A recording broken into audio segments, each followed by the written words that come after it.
Okay, so I started recording for this question session. As I said, I didn't prepare any specific contents, but I'm happy to take questions from you. And so I got some questions now already from, oh, they're popping up here. So I have some questions that I got in the chat. And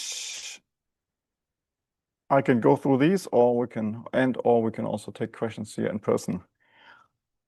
So I see Sarah already posted several questions in chat. If there's no other questions, or you have some local questions as well? Yeah, maybe let me answer to Sarah's question first, and then I'll hand you guys the mic, and you can also, state your questions then. Okay. So Sarah starts with the GPS. I just read it out here. In the GPS spoofing scenario with a single antenna, I understand that the victims will receive the same spoofed signals, but with different time offsets. On the slide, it says they all compute the same location, but wouldn't different time offsets victim to attacker also result in different locations the victims compute, especially if they are far away from each other, or did I misunderstand it? That's a very good, very detailed question already. Let me jump into that. Hopefully I will be able to find the content on the slides, otherwise you can also tell me. I think there was in the drone sensors lecture, the GPS discussion. Correct. So I guess it's essentially this question. I'm not sure if we had a better slide for the multi. Let me see if there was something on the multi target spoofing, or maybe it was even the discussion of the countermeasures, because I split that into the next slide set. Maybe let me keep open this, or let me just try to state it here, Sarah. So I guess, so the question is a little bit, we have this setting here. Why can I not open my toolbox? What is the toolbox? Toolbox. No, should be.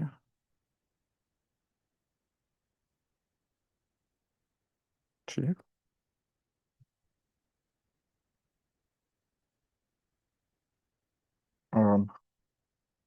Sorry, I lost a little bit of control of my window here. So let me just say it like this, so you see my point at least. So in the case where we have multiple victims that are being spoofed, so let's say we have a second victim that is so we have a first victim that normally would receive the kind of measure, the pseudo ranges R1 to R4. And now we have a spoofing signal which is created by a nearby attacker, and this spoofing signal has individual deltas applied to all of these different pseudo ranges. And due to these deltas, the victim now computes the second location. If there is a second victim nearby, yeah, okay, it's a little bit hard to see now, but let's assume we have a second victim here. And let's say that there is a single antenna spoofer that is sitting in the middle of those two, and that single antenna spoofer is essentially sending these fake 4 signals here with these location offsets applied. So let's look at the first of the 4 signals going to the first victim. So all the 4 signals are generated via one antenna in the middle. They are essentially propagating until the victim on the right-hand side. And because they're all sent from the same location and arrive at one location, they will all have the same temporal delay applied due to the propagation here, which is roughly related to the speed of light. Yeah. So the relative time offset between those 4 signals will still be the same. So all the 4 signals will be late a little bit until they arrive here, but the relative time offset will still be the same. And if the relative time offsets are also the same, then the victim will compute the same location fix. If there's a second victim somewhere else and potentially far further away from the first victim, but assuming that the second victim also only sees the signals of the antennas and the victim also sees all the signals of the antenna, and the attacker only uses one antenna, then what kind of signals is the second victim going to experience? It's going to experience the same combination of 4 spoofing signals with the same 4 relative time offsets. there will be an overall time offset to the group of those 4 signals, which is relative to the distance of the second victim to the attacker. But otherwise, all the relative time offsets will still be the same. So, Sarah, your question, in general, I agree that the location that will be computed will be slightly different of the second victim. But when I say location here, it actually what is going to be different is in total, so what we're computing is always 3-dimensional parameters and 1 time parameter. And in particular, what the victim will most likely compute when the distance here is within hundreds of meters or something like this. In the end, the victim will find a slightly different slightly different time solution when solving these sets of quadratic equation. It will find the same 3D location, but a different time synchronization. Sarah, I hope this answers your question. So because overall all the signals are delayed with the same delay, there will be a different time synchronization of the second victim, but the 3D location will be the same. So that's why then if you have this countermeasure that I have on the next slide set, where you have, let me just pull that up, where you have essentially a fixed distance between multiple receivers and you compare the location fix that was computed, then you actually only need to compare the 3D location. And we assume there that you don't need to really compare the temporal synchronization because the difference might only be a few nanoseconds. We thought it would be harder to compare the correct temporal synchronization than the location synchronization. Yeah. So the countermeasure I'm talking about was this one here. Let me see if there was a better suited slide to so this was the slide here where this was the slide where I tried to explain this kind of that both victims would receive exactly the same kind of group of signals, just with a different overall time delay. So this is, I guess, Sarah, this also somewhat then states this in writing what I just said. Yeah. So there's a slightly different local time offset, which is related to the different propagation delay between the attacker's position and the victim's location. Okay, yeah, this was already a very detailed question. I'm not sure if all of these questions will be this detailed, but it sounds like Sarah, this answered the question. Yeah, so maybe we start with the next local question here. Thank you, Paul. So my question is about lecture slide 8, and specifically about air gapping as a defense mechanism. Yes. So which lecture slide set is that? Number 8. So slide set 8, and then which slide specifically? 13. 13 to 15. Yeah, great. If you just tell me, it will be faster to find this.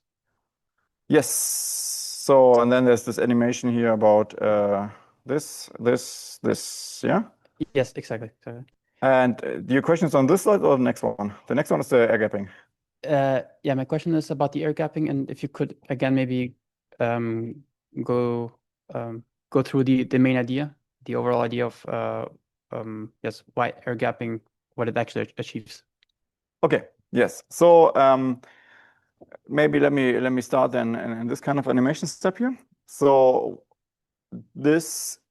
what this is showing is let's say a typical networking layout that you might have in a site which is historically grown, where in the end just all the different components were always added to the same network. So what we have here, we have one company network that is connected through switches, and there's all kinds of different machines on the same switches. So if you want to simplify a little bit, they are all, for example, they could be all in the IP layer subnetwork, yeah, all behind one router connecting them to the internet. And there's at the moment only switches here. There's no security appliances or something like this. And these might be Office Windows machines, for example. This is some kind of Windows domain controller. This is the SCADA machine and the historian, which actually also might run Windows systems. And then in the end, there's even the PLCs connected to the same network. And there are some performance issues with this, but we didn't really even discuss this. Yeah. So what is the security issue here is that there's no isolation network-wise between any of these components. So if one of the components, for example, one of the traditional LT machines, gets infected for some reason, yeah, someone downloads a binary application and runs it locally because they think it's whatever, a cracked version of an expensive tool or something like this. Then once the attacker has code execution on one of these machines, the attacker can interact with any other host on the network. And in particular here, even interact with the ICS components such as the PLC.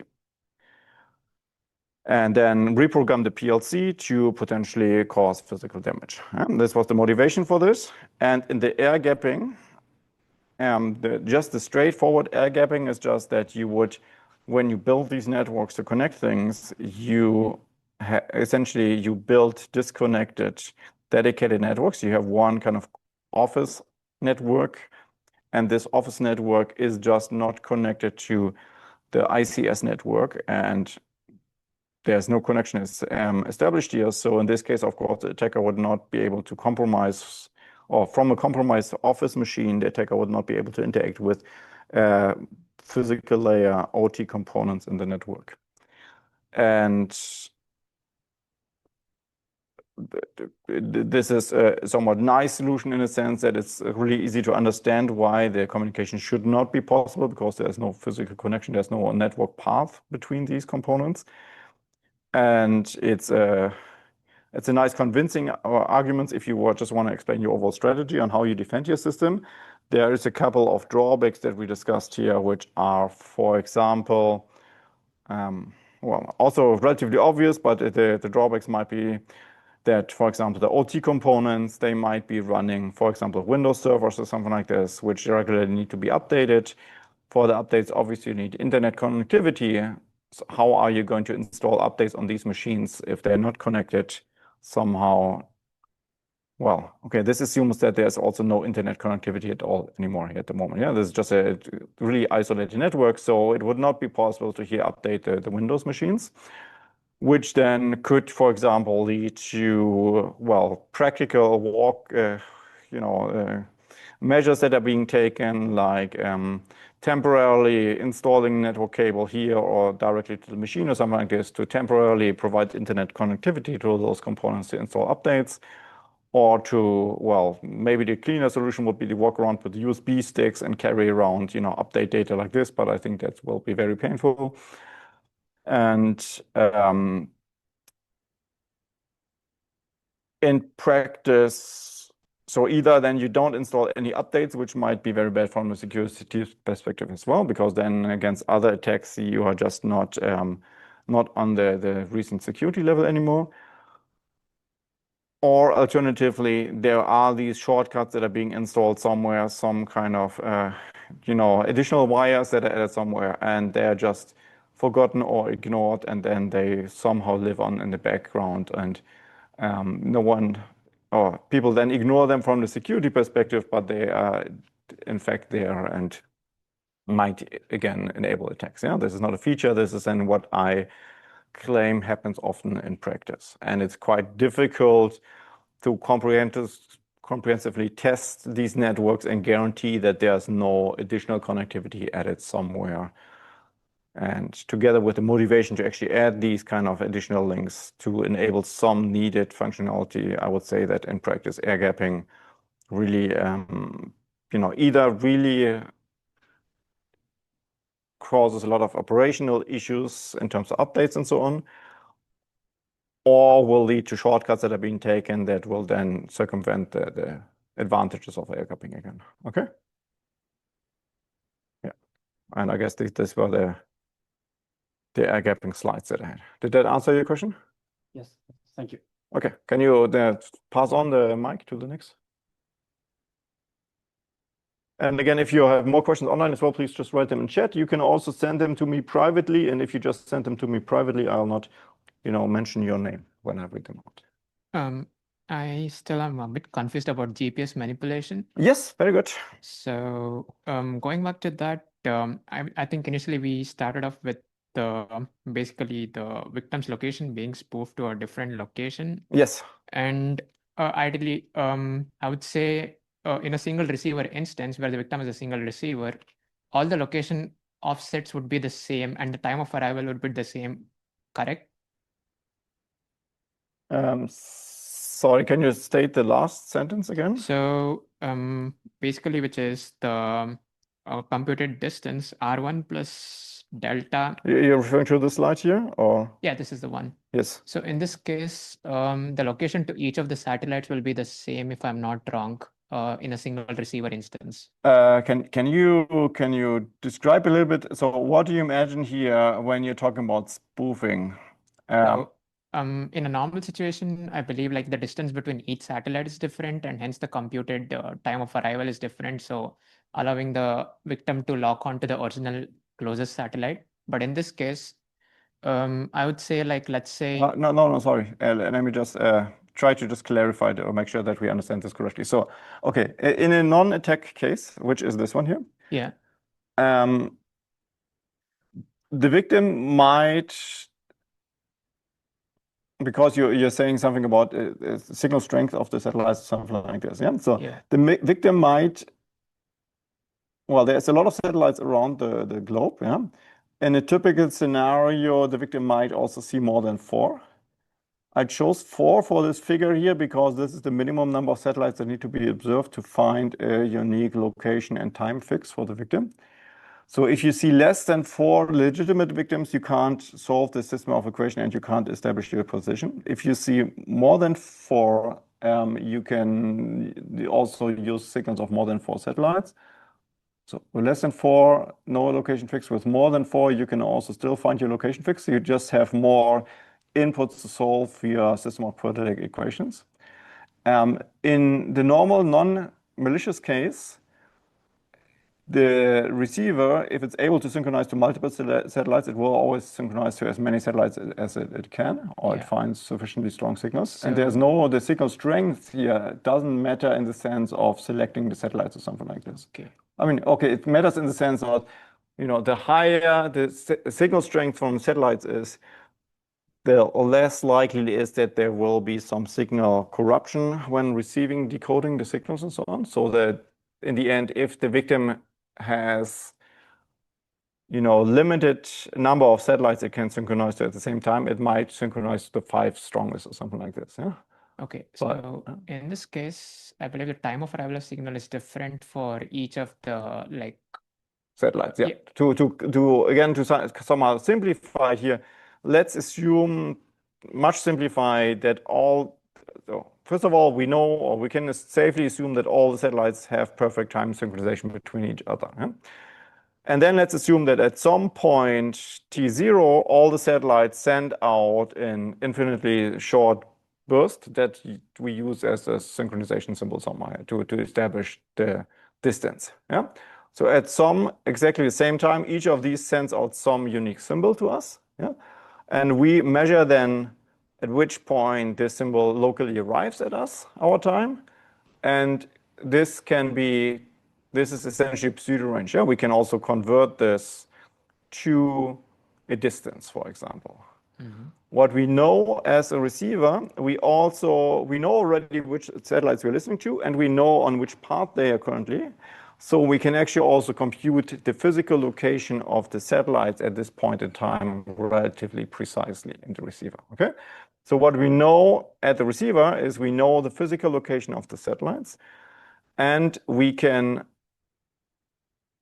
somewhat precisely estimate through the time of arrival of this burst, if we want to simplify like this, how far away we are from this specific satellite because it took us this long to receive this burst.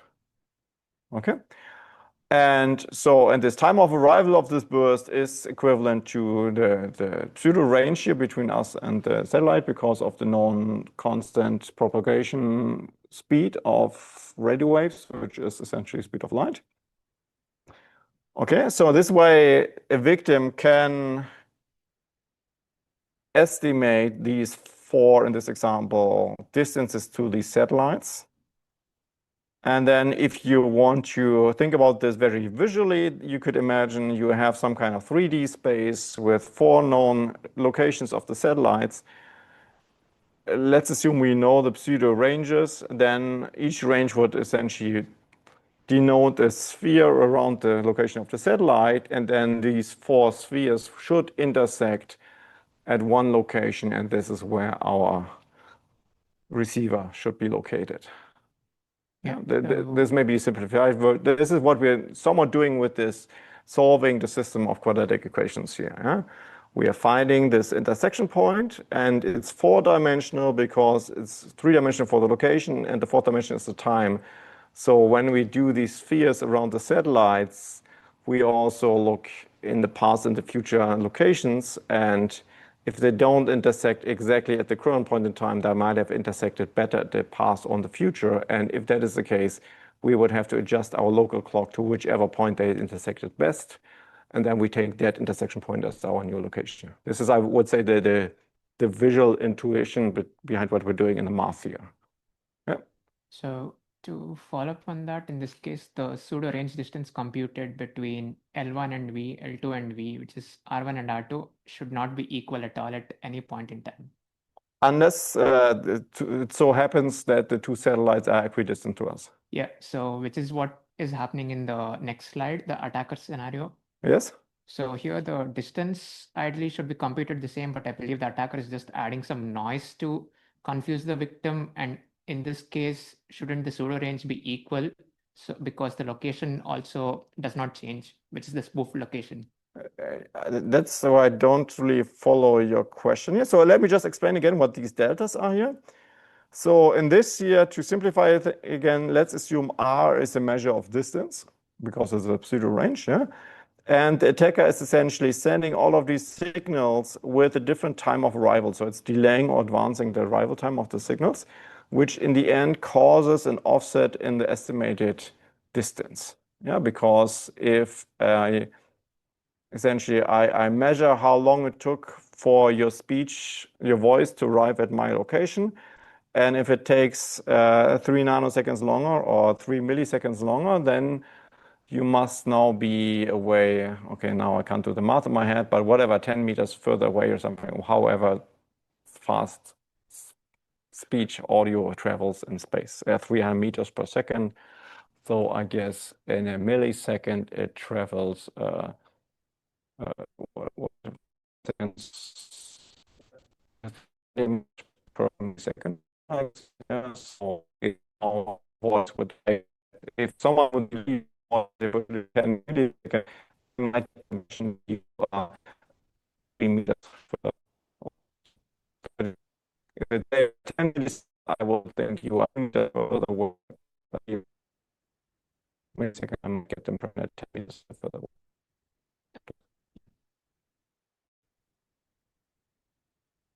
Okay, so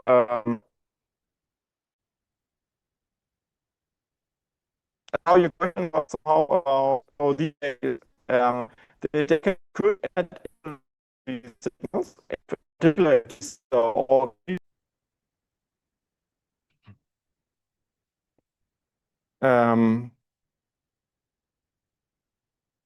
Yes, so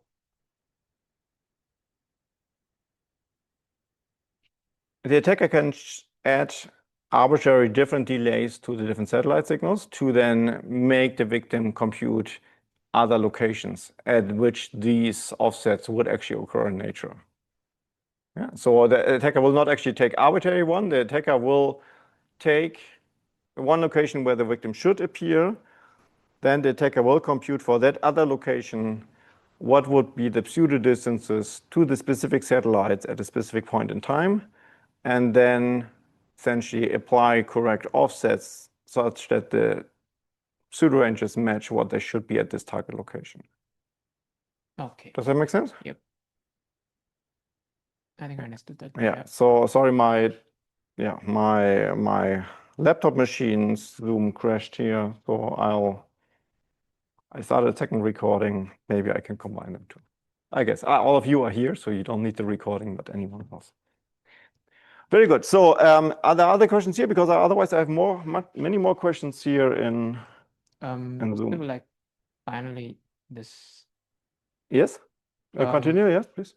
In wrap up on this, in this case, let's say the distance between L1 and V dash is like, I don't know, just an example, 10 meters. So in this case, the location is the same in all satellites, which is L2 also would be 10 meters, L3 would be 10 meters, L4 would be 10 meters, and just the time of arrival would be with some pseudo distance computed with some noise and a delay.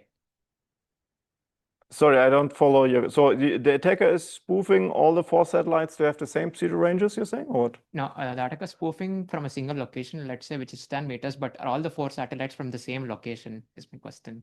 Yes, but even so, if okay, you're saying there's one antenna of the attacker here. Yep. Which is 10 meters away from the victim. Yep. And this just means that all the signals will have an additional equivalent to 10 meters temporal delay applied to them. But the attacker can still choose whatever delta to apply to each of these pseudo ranges, or the attacker can still freely choose the pseudo ranges for each of the 4 satellites that they want to spoof. Okay. Yeah.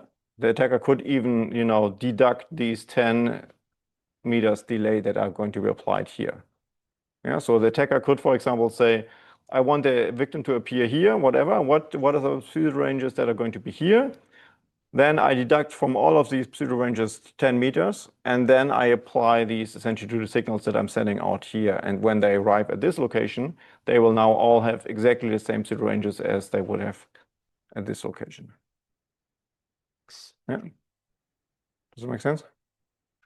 What is a little bit confusing here always is about, the true physical location of the devices, and then the pseudo ranges either matching the true physical location or being the spoof pseudo ranges and so on. That can sometimes get a little bit confusing, but I hope I was able to somewhat keep it simple on the slides at least.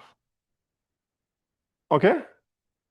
Any other question on the GPS? Because I think Sarah asks more about the ICS anomaly detection part, and I would then jump into that part.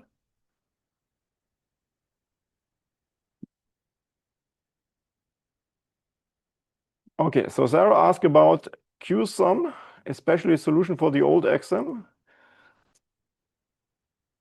There is no real one for the QSUM task. I assume there is. I didn't give a full solution or something like this. That's possible. Let me look at that.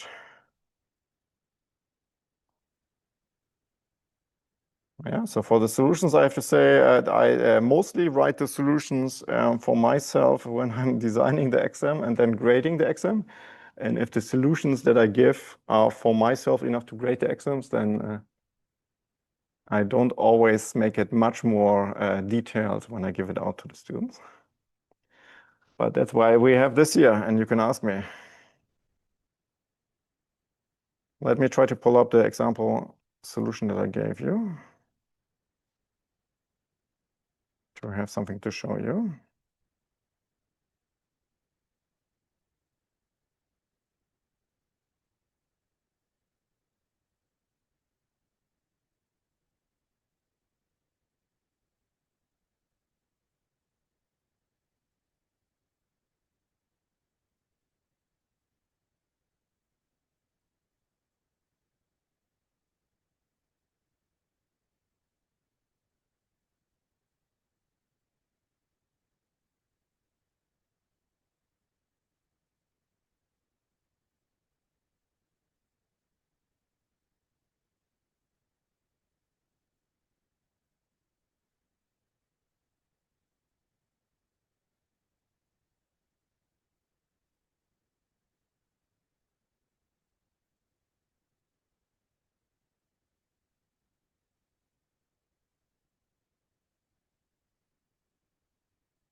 Well, I unfortunately just ran out of my data plan on my mobile phone, which I use this. It's a little bit slow. Let me try to pull it up here. Oh, let me actually, I might have downloaded it already.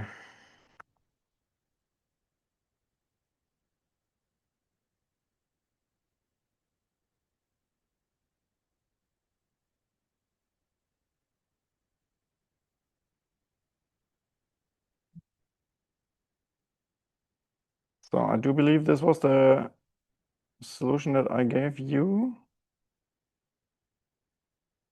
Yes, this is 24 now, summer 24. And then let me look again at the questions that Sarah had here. Why does the QSUM graph have so many lines and not just the red one? Let me just see. So we are talking about this type of question here. Let me try to make it slightly bigger.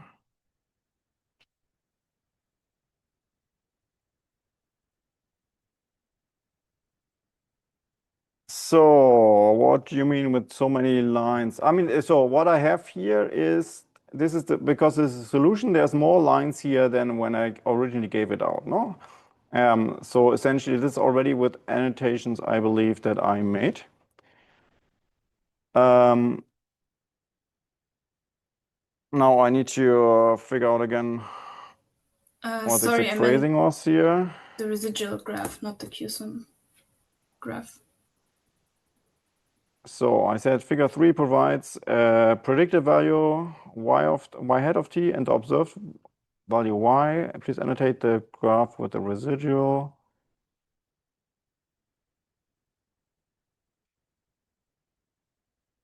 Okay, so I guess these top things would have been the same in the exam that I gave you. And the lower one is then where you have to draw stuff. And now the question was why there was so many lines. Let me see. There should only be, well, for this first part, there should only be 2 lines. Or there should be 1 residual. I didn't annotate now what the residual is here. And then in D, I guess you are supposed to choose these threshold and design a QSUM detector and annotate the figure with the QSUM score, stating that it's 0 at time 0. And then comment on where you, yes. So let's just have a look at this. No? So here at the beginning, the observed and the predicted sensor values are a bit hard for me to tell here. I mean, they can't be identical because let me look at it on my screen. Sorry, this setup is a little bit complicated. Ah, there is a green and a red line. Very good. Let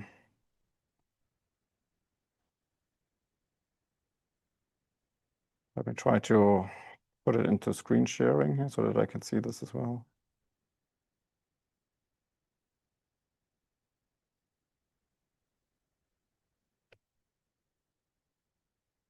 Oh, no, we don't see this.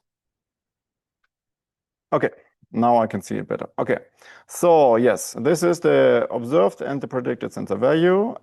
These are the things that I gave you here.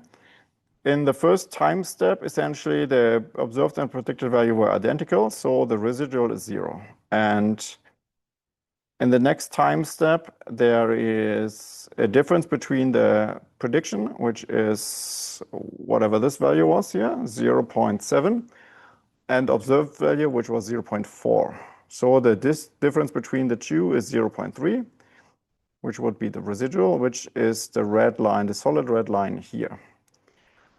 And the next step, there is still a difference, but a smaller difference. So here, the residual is 0.1, so that's why the red line is here. There's no difference here, so that's why the red line is 0 here. There is a bigger difference of 0.123 here, so that's why the red line is at 0.3 here, and so on. And so the green line must then be essentially the red line as well is essentially what would be used by a bad data detector, because the bad data detector is just looking at the current residual and comparing it to the threshold. Yeah, let me just look at this description here again of this question. Let's assume from time 20 minutes onwards, the system is under attack. So the actual attack only starts here. Until this point, whatever the difference here is, this is due to noise.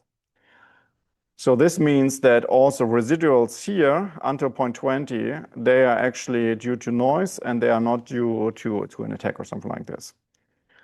So now I asked you first to propose a threshold delta for a bad data detector to detect the attack while minimizing false alarms.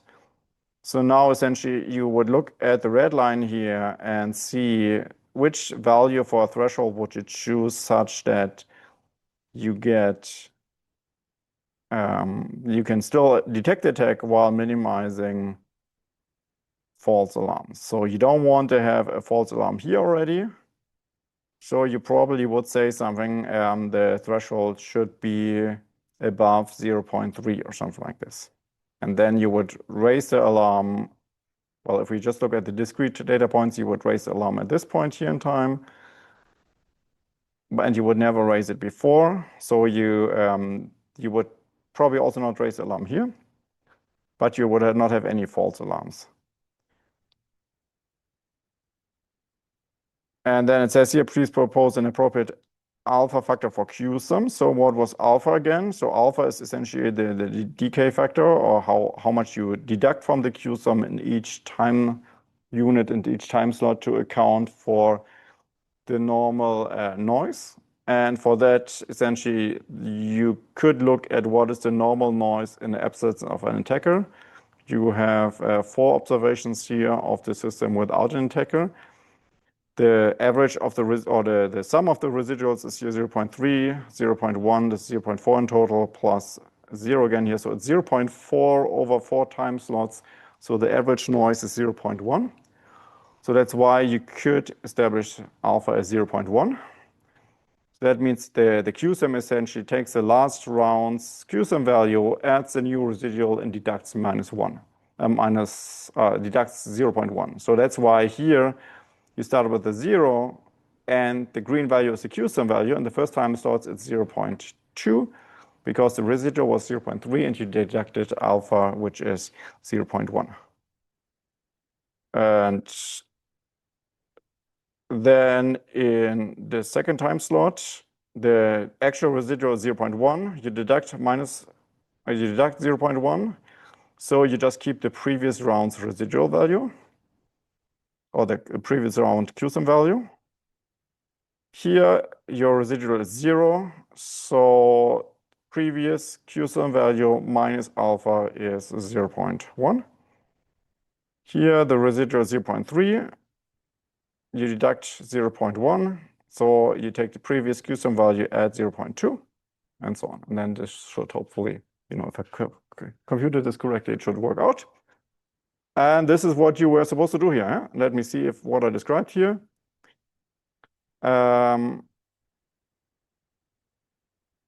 Yeah, there was some comments on absolute values and so on, but okay.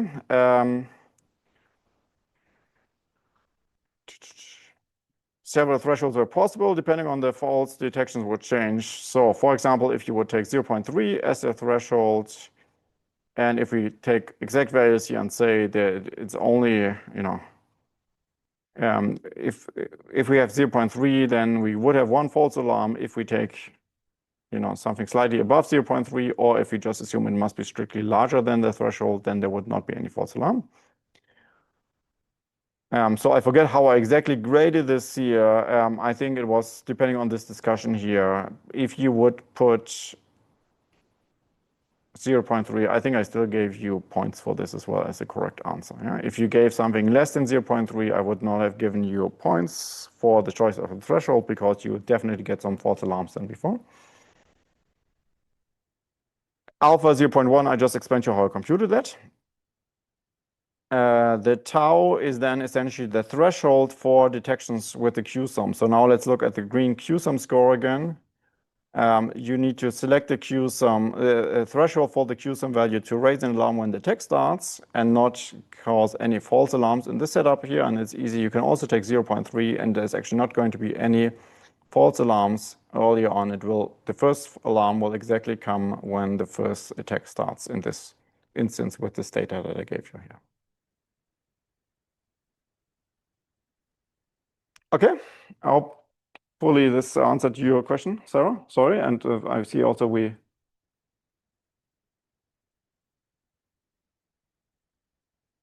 So there's the second part of the question was what would be the correct value for QSUM score as time 5?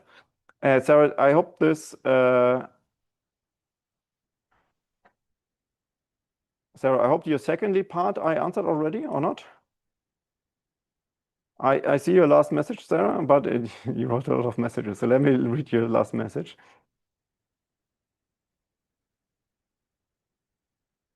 So okay. So Sarah's comment is on the yes. So there is always yes. So on the slides, I might have the QSUM formula as time step t or whatever, time 5. We compute the QSUM value using the residual from the last time slot. Is what you mean, Sarah, no? I'm aware that this caused some confusion in the exams in the past. And to be honest, I allowed both kinds of solutions there usually. Yeah? So I didn't give this as wrong answer. So this is now what because this caused so much confusion for people always, well, put the simpler solution here, which actually use the current time slots residual. But also, if you would tell me in your reply that this is the formula that you're using, and then I see that you're using last values residual, that I would also give you points for that. Yeah. So both would be fine. Okay. What I want to see is that you in general know how these other things that I described, how to compute an alpha value and how in general the QSUM score is built and so on. Yeah, with this last rounds or this round's residual, this kind of off by one stuff, I allowed both.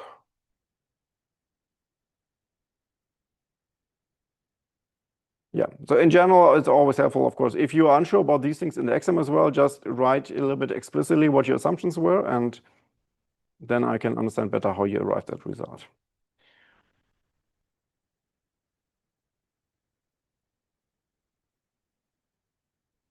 So then let me just go to the next part, because we also potentially only have limited time. OPC UA, we discussed that it has to bootstrap trust as there's no root certificate and trust on first encounter is bad. How would we do it correctly then? I think there was no solution. That is correct. I don't think we went super deep into that part.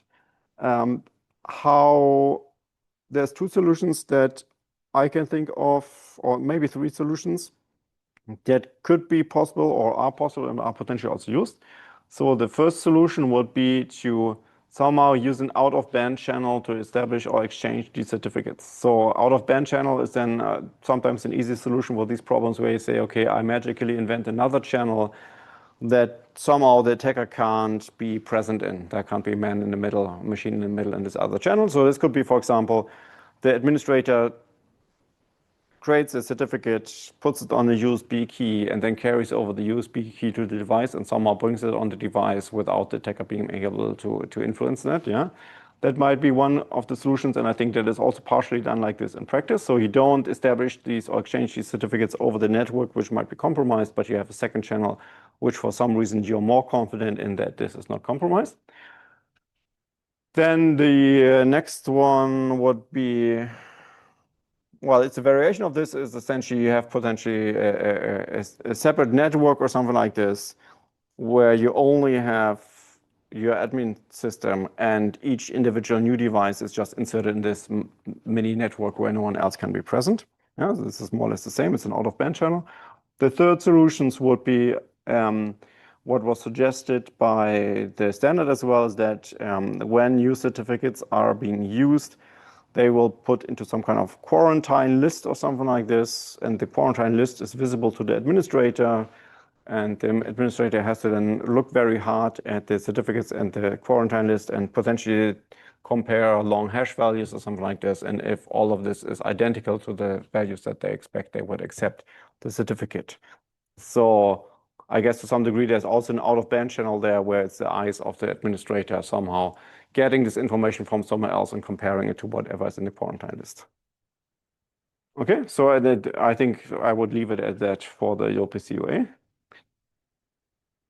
So the software-based attestation question. We stop the computation, compute the hash of the whole memory to make sure the attacker can't hide code somewhere. We compute it over the whole memory and to assume it wasn't pre-computed, some random nonce is sent with the request that has to be placed in the memory. In the case of process-based attestation, we additionally generate a sequence of actuations from the hash and verify the correct behavior of the actuation in the sense of reading. Is this correct? That is correct, yeah. So what you described here, I would agree. This is how I presented that here.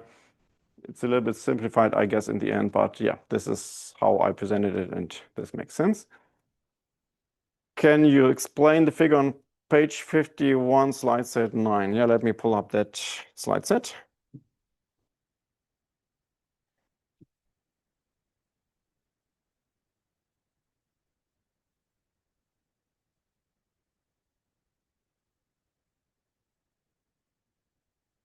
'51, almost at the end.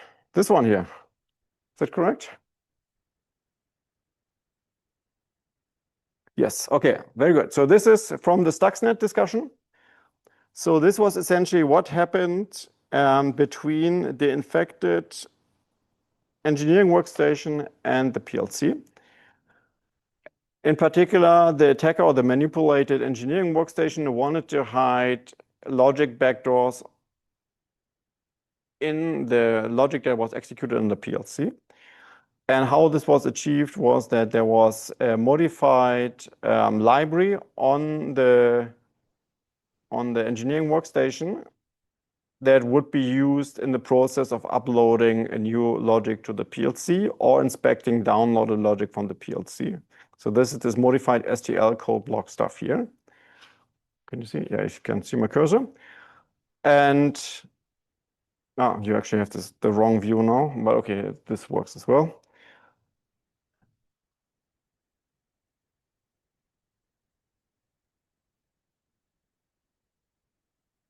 And the library, I guess, okay. So the library is actually shown as a block here in the middle. So in the end, the step 7 is engineering workstation software that is just used to design or upload legitimate logic on the PLC. In the process of being uploaded to PLC, this library in the middle will be used on the engineering workstation to translate the ladder logic and whatever into, for example, binary, compiled binary to upload on the PLC. And this library that was used to compile the logic into binary is or was compromised, and this would then insert some hidden backdoors or malicious logic. And then this would be downloaded to the PLC, executed with the hidden backdoors on the PLC and damage the system. And on the other hand, if you wanted to check what logic was running on the PLC, you would use the same engineering workstation, download the binary from the PLC. This would be retranslated into logic using the same library, and then it would not show the malicious changes anymore when visualizing things to the user. So essentially, this library would both insert hidden functionality into the binary that was executed on the PLC, and on the other hand, removed this hidden logic again when back translating stuff into visualization of the logic, essentially. Yeah, does that make sense?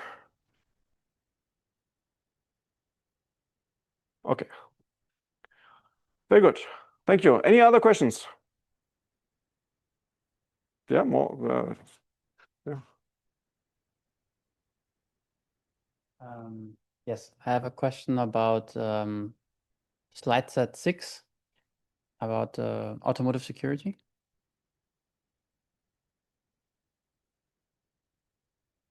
Yes. Slide 9. Yeah, let me just change my screen sharing again. Does that work?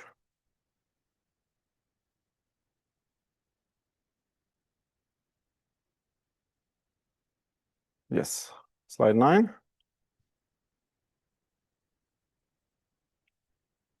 Oh, 9.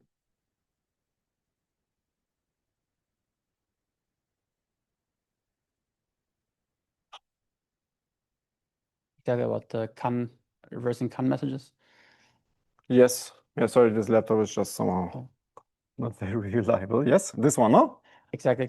And here, so when you actually presented the slide, you actually explained in a high level way how one would actually be able to derive what messages are and in what context, if this is acceleration or if it's some other kind of signal. And I just want to know for the exam specifically if we should expect to be able to actually also make some specific analysis about this, or just the overall idea that you can derive information by having such a trace.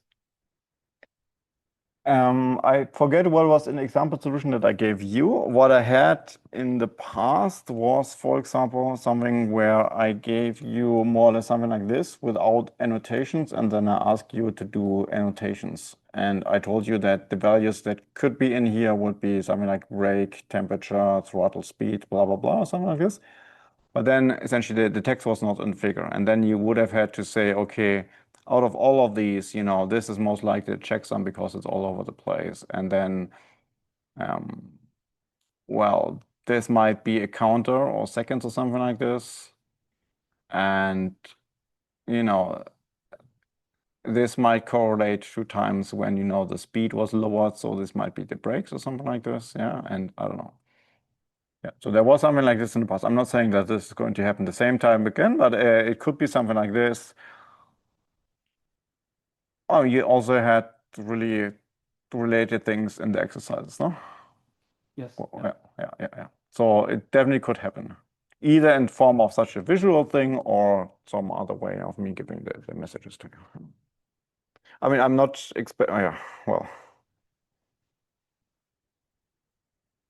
there won't be too much binary decoding or stuff like this. Yeah, I'm not expecting you to read binary numbers and then compute the floating numbers out of it or something like this. Yeah.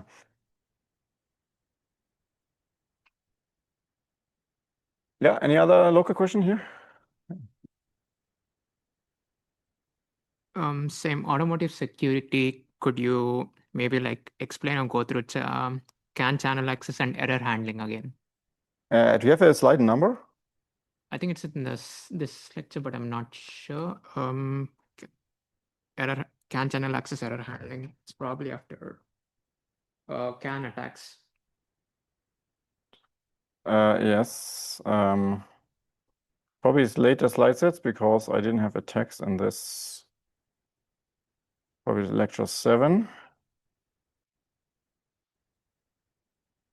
CAN attacks. No, I don't have CAN attacks in 7. 1 second, let me try to find stuff here again.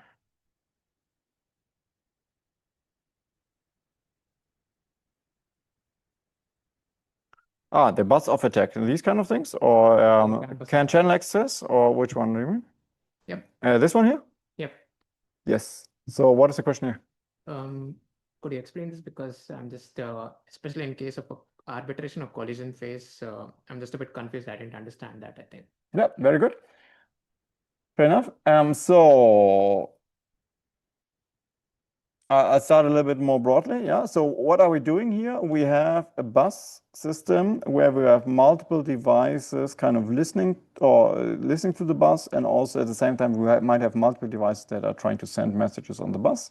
And there's no central unit that is coordinating the bus access. So we need to have a scheme to have uncoordinated kind of channel access and to avoid or mitigate or handle collisions somehow, because two machines could send at the same time, and that's not possible because they use the same data transmission line. If two machines are pulling the data line low, what did I say here? Zero or dominant. So here I'm saying if one machine is sending a 1 to the data line and the other one is sending a 0, in the end, a 0 will be observed by whoever is reading the bus. So there's a collision. Two devices can't just send messages at the same time, because then garbage is going to arrive at the receiver. Yeah, it's more or less like two people are talking, and then the third person will just hear a superposition of the two people's voices. Yeah. So we somehow need to have some coordinated scheme to allow nodes to determine who is going to be allowed to talk and who will have to wait. And ideally, we have some kind of priority system in there as well, so that we can ensure that more important nodes or more important messages have a higher chance of being transmitted earlier, and others would have to wait. So this is just a general context of what channel access schemes are doing. Like CSMA, there's a bunch of these. In wireless communication, there's different schemes. In Ethernet, and here in CAN, it's the CSMA CR. So what is happening here is that we have essentially the bus becomes idle at some point in time, and two nodes on the bus want to send a message, and they start expressing, essentially, they start just sending their messages by sending the CAN ID, which is to some degree the identifier of the type of message, or it's somewhat also indirectly telling who's sending the message or who's receiving the message. It's not really an address of the host, it's more related to the type of message that is being. So globally on the CAN network, they have a finite number of CAN IDs, and they just assign different CAN IDs to different types of messages. And so in this case, the CAN IDs that are being used by the two transmitters are initially identical. Both start with zeros, then there's a 1, then there's zeros again. And then one of the users continues with a 1, and the other one continues with a 0. So what does it mean? First of all, that means that the CAN ID of the second user was lower because it had a 0 value here, where the other one had a 1. So just this is a larger number because the higher significant bit was 1 and the other one was 0. Okay. And in addition, now because the zeros are dominant on the bus here, essentially what the receiver listening to the bus will see, it will see the sequence with the 0 that is being sent by the second one here.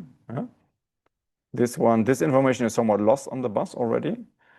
And this user here, while it's sending ones, it will also always listen to the bus, and it will figure out that while it's sending a 1 and someone else is sending a 0, so that there is a collision.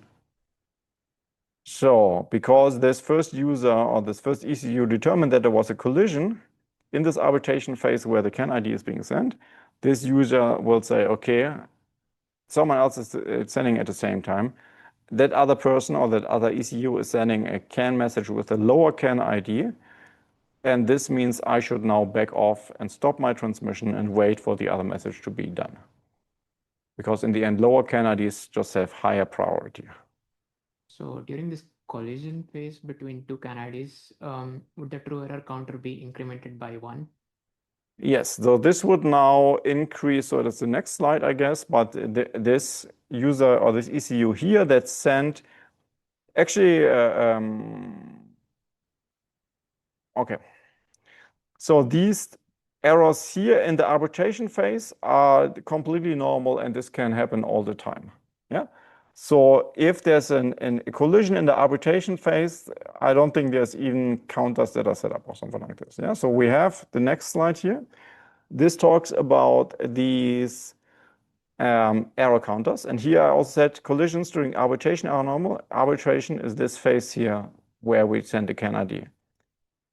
Normally, after the arbitration phase stops, because the whole CAN ID is sent in the arbitration phase, unless two devices are sending with the CAN IDs, otherwise there should not be any two devices. So if two devices are sending the same CAN ID, the whole arbitration phase would be in sync, and there would actually never be a collision arbitration phase. There would still be two devices sending in the control and in the data phase. Okay. But this should never happen because you should never have two ECUs that are sending the same CAN ID. It's just that how the CAN system is designed, each CAN ID should only be transmitted by one device. Okay. So there should never be the setting that after arbitration phase, still two devices are transmitting. Okay, they should have settled it in the arbitration phase by having different CAN IDs and determining who has the lower CAN ID. Okay, So that's why I'm saying here collisions during arbitration are normal because, you just need to figure out who has higher priority access, yeah? And there will be a lot of these collisions all the time. So that's completely normal. After arbitration ends, collisions should not occur anymore because you should not have two devices that are sending the same CAN ID. In the bus of attack, that is on the next slide, the attacker was intentionally using the same CAN ID as the victim and then afterwards sending in the control phase a lot of zeros to essentially very quickly lead to a collision in the control phase with the victim. Okay? And those kind of collisions should not occur. And that's why if these collisions occur, then the victim would start to increase their transmission errors, for example, because they were trying to transmit a message. They went normally through arbitration phase. They assumed that they had the channel free at this point, and then they had a collision while they were in the control or in the data phase, and this should never happen. That's where the error counter at the victim increases, okay? And then the error counter will count up. The same with the receiving counter. So whoever, okay, receiving counter, we didn't really talk about that so much, but let's just look at the transmission error. So the victim that is also being transmitting at the same time, this will increase their transmission counter, and then eventually it will go into the bus off stage where it will not attempt to further transmit to the bus because obviously something is going wrong. There might be a second identical device that is trying to send on the same CAN ID. And then as a precautionary measure, I just take myself off the bus. Okay, does that answer your question? Yep. Very good. Any other questions? Or otherwise, we are also... One more on Yes. remote and physical based attestation. I believe physical based attestation is related to, no, is dependent on remote attestation to also take place. Basically, it means. Oh, Yeah, this was also the question that Sarah asked, I think, about this, using, first doing remote attestation, computing some hash, and then using this to initiate a certain sequence for physical actuation, and then using the sensor values. That's what you mean? Yep. Yes, so what was the specific question there? I didn't understand the physical part. Yes. As in, how do you use the hash then use it to compromise a physical based, like initiate a physical based attestation? Yes.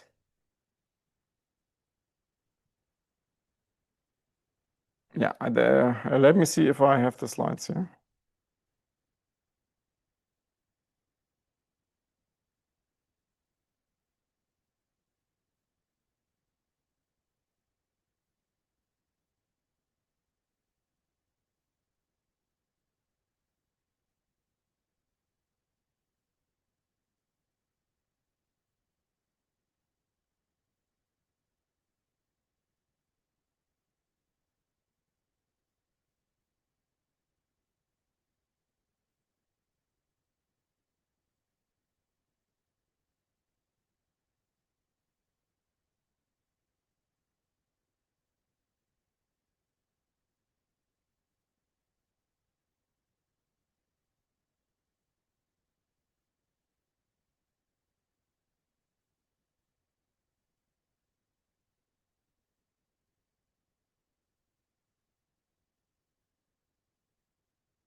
And these kind of slides, no?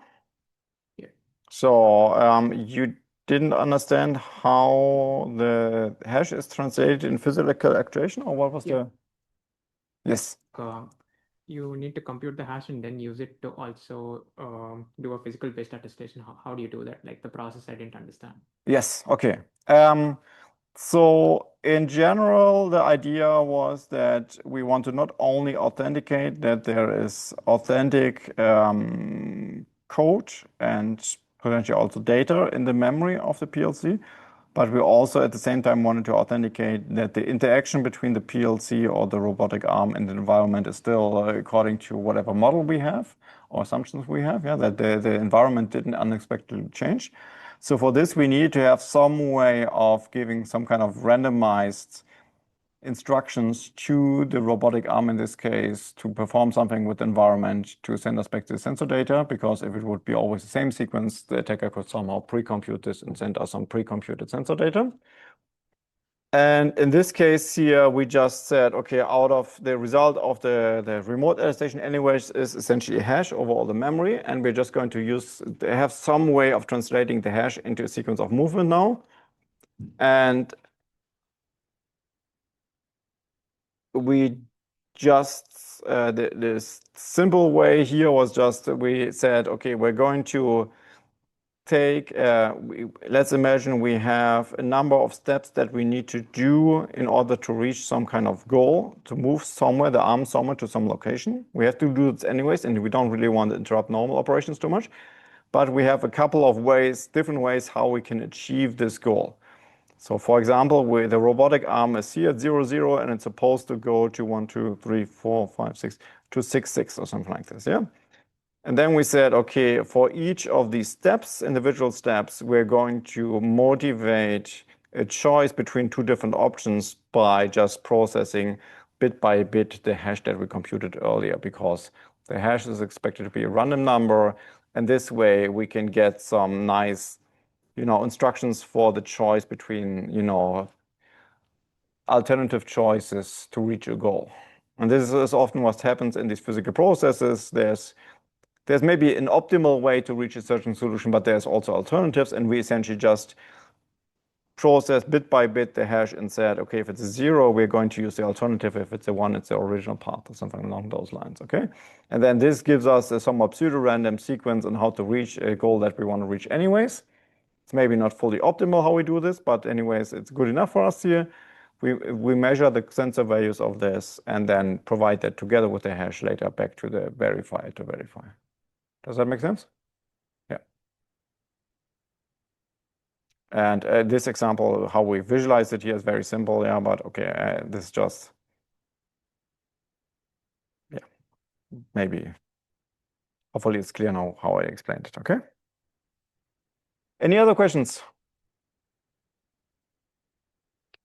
Otherwise, I would say we stop here because it's almost normal duration for lecture again. And the more time I have to, polish the exam, the better the exam is going to be.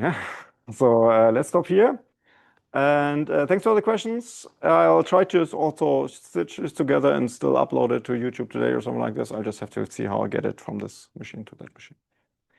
The exam is in this lecture hall, right? The exam is in this lecture hall, exactly. Yeah. And let me just pull up this information again. Or let me just confirm on, it should be all in the CMS.